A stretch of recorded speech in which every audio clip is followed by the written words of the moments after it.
Well, you can take her this a hammer, carry it to the captain. Take her this hammer, carry it to the captain. Now take her this hammer, carry it to the captain. Tell him I'm gone, boys. Tell him I'm gone. Ooh. It had been a busy week of searching. Wednesday, with Orrin Jacoby discussing why the alienated black protagonist in Ralph Ellison's Invisible Man is not simply bitter, but speaks for all in his rage. Thursday, when Ren Reschler, curator of the New York Live Arts Next Live Ideas Festival, discussing whether James Baldwin's genius, fervor, and analysis have been occluded by Martin Luther King and Malcolm X.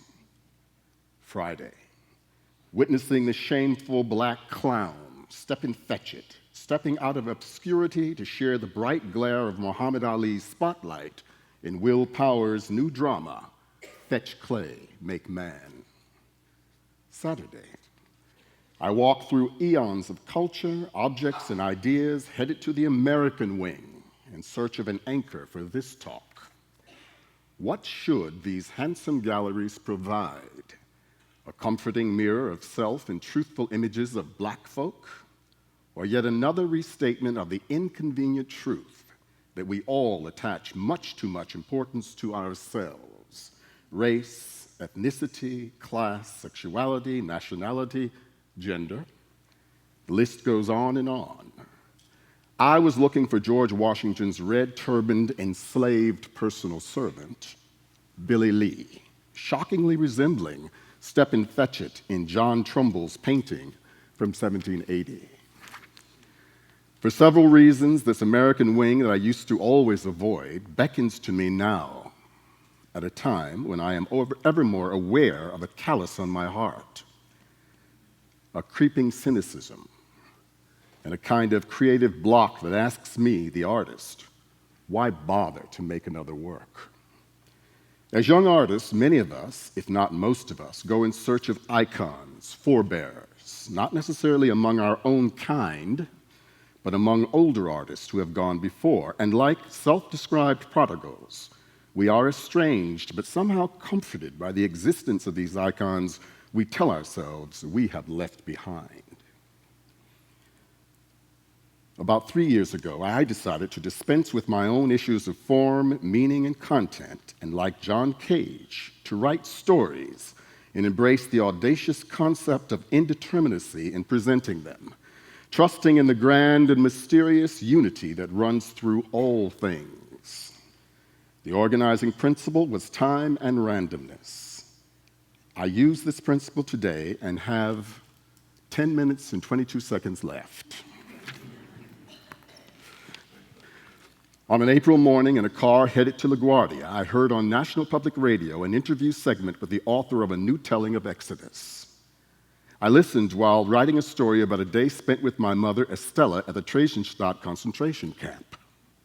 The story I was writing spoke of her remembering a folk strategy to learn to play the guitar.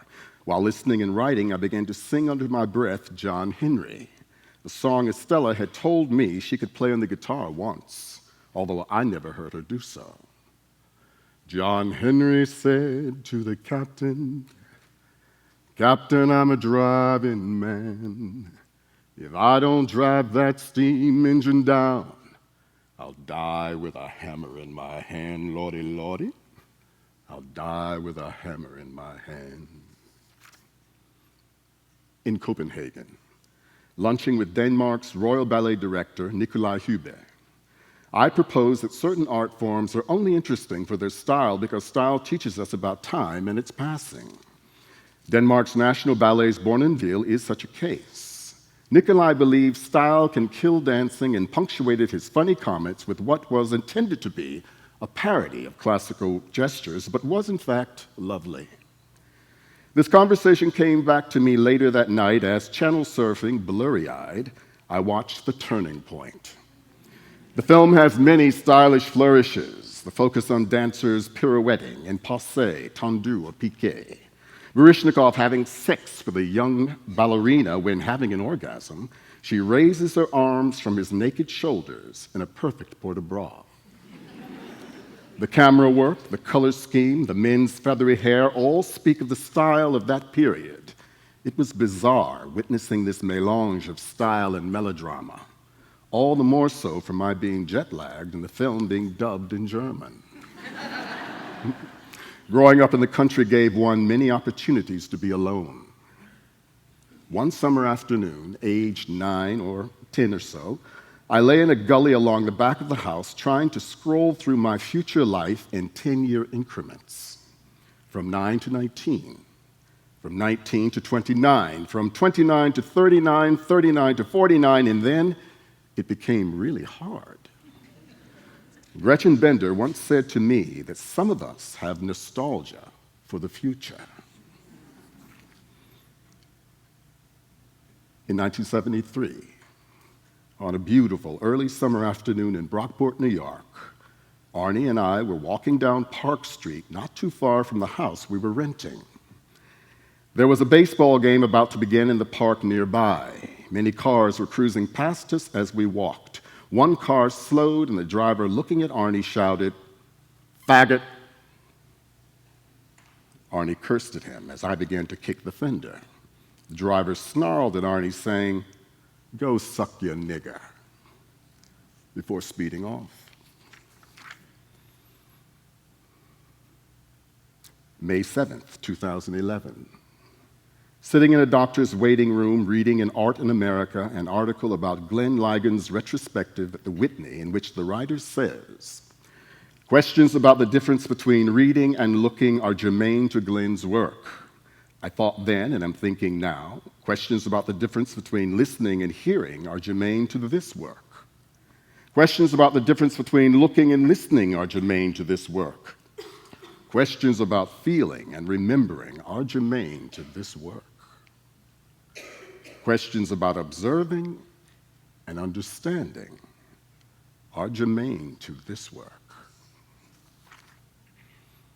Max Roach told me of one day when Abbey Lincoln and he were excitedly putting the finishing touches on a Thelonious Monk tune to which Abbey had written lyrics. They were excited because Monk himself was to come by. He came, listened intently to their performance, whispered something into Abby's ear, and then left. Max asked her what Monk had said. And here, Max, doing a perfect imitation of Monk's curiously gruff, gravelly speech, whispered, "Next time, make a mistake." Small boys thinking. DeRicky, about 7 years old, had left everyone else and sat alone on his great-grandmother Estella's bed, very quietly doing nothing, or so I thought as I came into the room. He felt me looking at him, turned and said, "There must be about 1 million things." I said, "Where?" He answered, "You know, everywhere."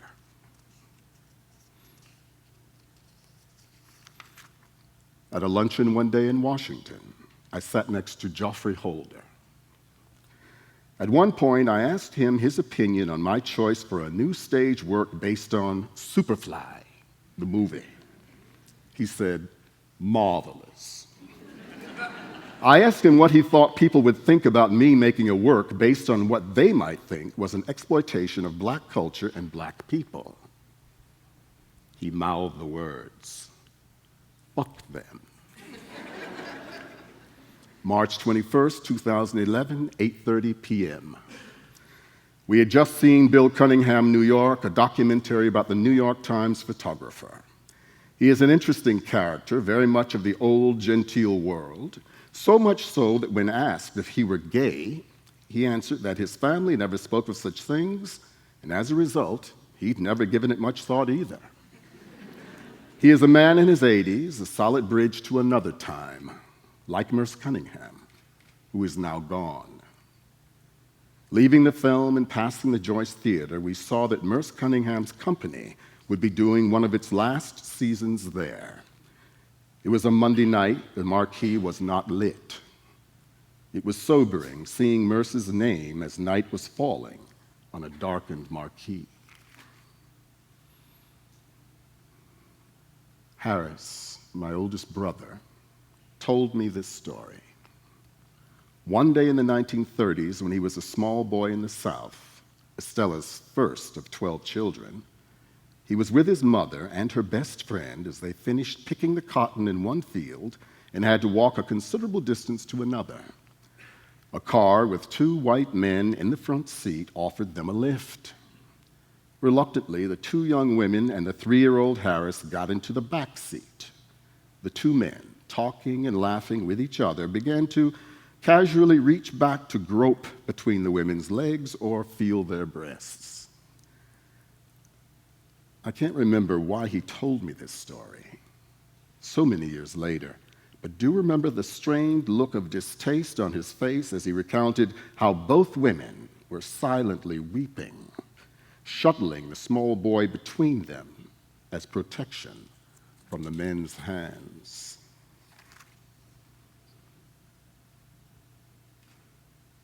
On a midday drive into Manhattan, on our way to a meeting at New York Live Arts, Dora sat next to me enjoying the drive, looking across the Hudson to New Jersey. Neither the driver, a large, solid black man named Donald, nor Dora or I spoke. Suddenly Dora said, "Look at that." High above the river was a small plane tugging a sign emblazoned with a cartoon of a green lizard advertising insurance. "Oh, we used to have many of these planes near the seashore in Belgium in the 30s. I nodded at her enthusiastic smile. A beat later, she quipped, "It says, 'Save money.' Such good advice. In the air and for free."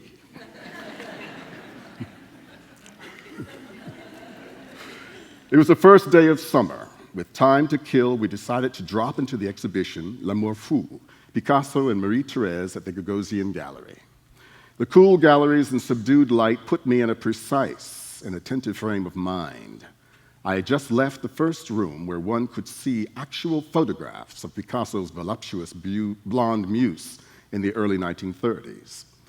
Absorbed as I was with the artist's fascination with the generous planes of Marie-Thérèse's face, her blue eyes, and distinctive profile, I came upon a drawing of two interlocking profiles in ink and pencil. The two profiles shared one eye. Light seemed to literally emanate from the eye like some star. I caught my breath because in the space next to this work stood a small black guard. His fawn-like eyes challenged the drawing as they too sat diamond-like on opposite sides of a nose and mouth too fine, too exquisite to be real, though they were. September 27th, 2011. Yesterday at Chicago's Art Institute, looking at a pile of candies, a work by Felix Gonzalez Torres. The audio guide explained that the pile of brightly colored sweets represented for the artist the body of his deceased friend. Visitors were invited to take one, to participate in the feasting that would devour us all. Today, just past dawn, leaving Chicago, I crawled into the back seat of a black sedan hired to take me to the airport.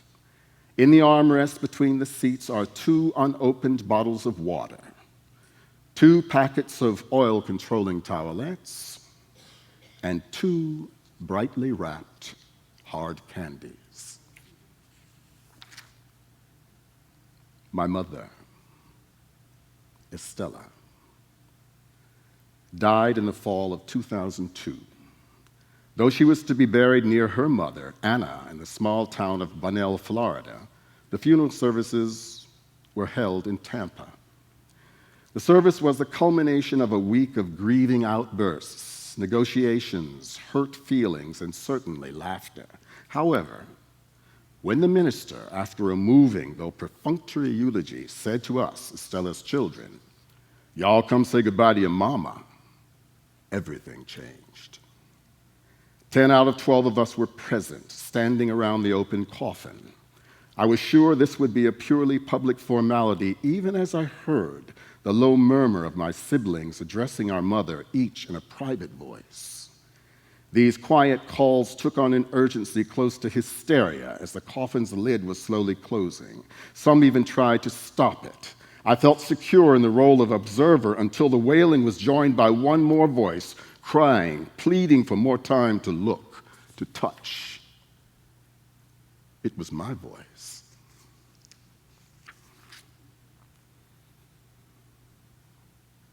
Recently, we performed Fondly Do We Hope, Fervently Do We Pray at the Kennedy Center in Washington, D.C. The work uses many elements. We have toiled relentlessly in order to fashion a seamless whole. In the first night's post-performance discussion, a man stood up and asked, "What has never changed in my work over the years?" "Doubt," I said. "Oh, it burns like fire." It was March. A light snow was falling. Uzuyuki, the Japanese call it. And though I was grateful for the heartbreaking beauty of snow on weighted bamboo, the latticework of budding trees, and the frosted granite boulders, I fell into comparing this March evening with that evening 24 years ago when it was warmer. Forsythias were in bloom everywhere as the neighborhood seemed to be holding its breath and Arnie was dying upstairs in the bedroom. For me, that would always be March. Try as I might to avoid the trap of autobiography through indeterminacy, I accept that a portrait of myself arises here. In the performance that was hiding within today's talk, there is the realization that, like Billy Lee peeking from the shadows in the portrait of George Washington, another truth is at work. We are that which we do, think, and feel. Every work of art is a life lived, and like life, it is a constant cascade of decisions, events, and feelings. The galling part, the wondrous part, is that life, unlike a work of art, seldom reveals when it's going to end. If he asks you, was I running? If he asks you, was I running? If he asks you, was I running? Tell him I'm flying, Lord. Tell him I'm flying. Oh, taketh this a hammer. Carry it to the captain. You better take her this hammer. Carry it to the captain. Take her this hammer. Carry it to the captain. Tell him I'm gone, boys. Tell him I'm gone.